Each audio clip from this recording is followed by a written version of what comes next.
All of his co-workers were gone. What could it mean? Stanley decided to go to the meeting room. Perhaps he had simply missed a memo.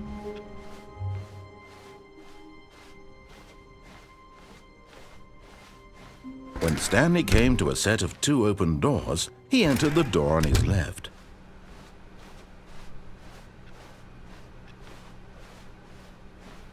Yet there was not a single person here either. Feeling a wave of disbelief, Stanley decided to go up to his boss's office. Hoping he coming to a staircase, Stanley walked upstairs to his boss's office.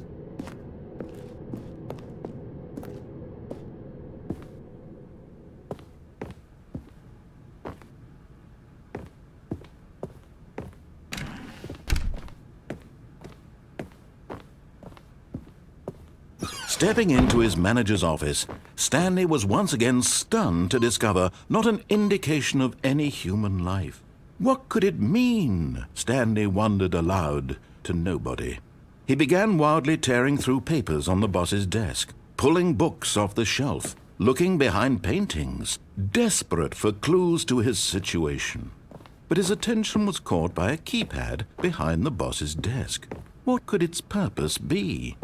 In fact, this keypad guarded the terrible secret that lay buried below his feet. And so the boss had assigned it an extra secret PIN number, 2845. But of course, Stanley couldn't possibly. Yet incredibly, by simply pushing random buttons on the keypad, Stanley happened to input the correct code by sheer luck. Amazing. He stepped into the newly opened passageway.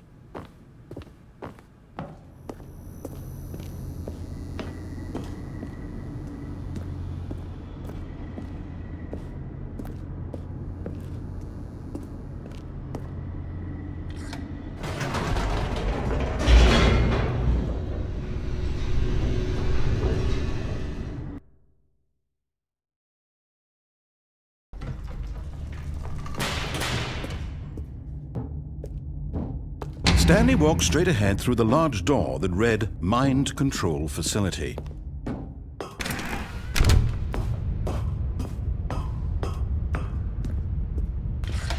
The lights rose on an enormous room packed with television screens. What horrible secret did this place hold? Stanley thought to himself. Did he have the strength to find out?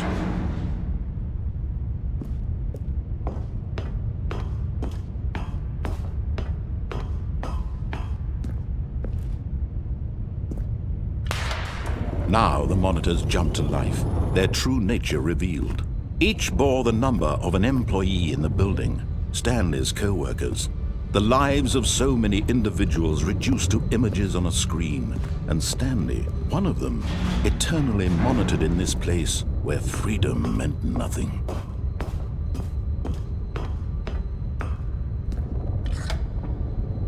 This mind control facility, it was too horrible to believe. It couldn't be true. Had Stanley really been under someone's control all this time? Was this the only reason he was happy with his boring job? That his emotions had been manipulated to accept it blindly? No, he refused to believe it. He couldn't accept it. His own life in someone else's control? Never! It was unthinkable. Wasn't it? Was it even possible? Had he truly spent his entire life utterly blind to the world?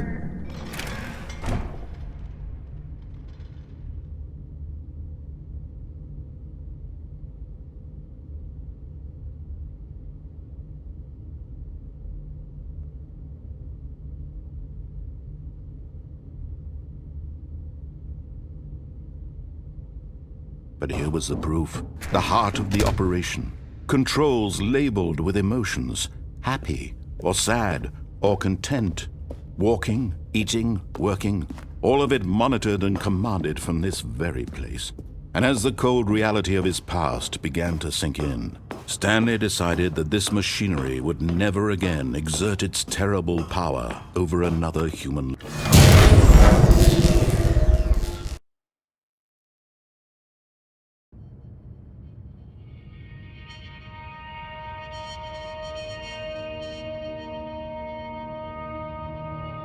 blackness and a rising chill of uncertainty. Was it over? Yes! He had won! He had defeated the machine, unshackled himself from someone else's command. Freedom was mere moments away. And yet, even as the immense door slowly opened, Stanley reflected on how many puzzles still lay unsolved. Where had his co-workers gone? How had he been freed from the machine's grasp? What other mysteries did this strange building hold? But as sunlight streamed into the chamber, he realized none of this mattered to him, for it was not knowledge or even power that he had been seeking, but happiness. Perhaps his goal had not been to understand, but to let go. No longer would anyone tell him where to go, what to do, or how to feel. Whatever life he lives, it will be his. And that was all he needed to know. It was perhaps the only thing worth knowing. Stanley stepped through the open door.